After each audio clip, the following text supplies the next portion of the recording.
Kumusta mga ka-One Filipino TV? Alam nyo ba na dito sa sentro ng Anti-France may makikitang isang Filipino store na tinatawag na Manila Mart. Tara't samahan kami at alamin kung ano ang ating mga bibibiling Filipino food dito.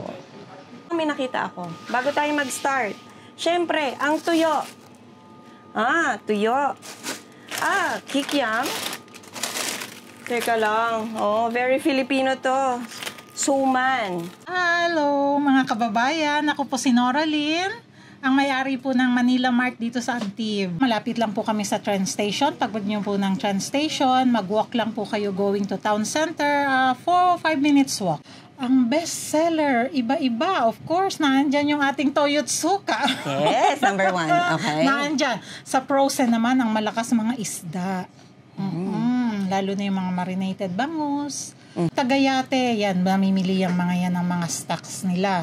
So may mga dilata, may frozen, may mga spices, lalo yung mga mamasita, coconut milk, marami.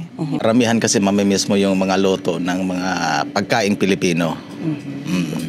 Kaya importante talagang mayroon para hindi ka masyadong musig sa pagkain. Pwede po kayong mag-order sa amin, pumunta at bisitahin ang aming shop dito sa 10 Avenue du Grand Cavalier, Antibes.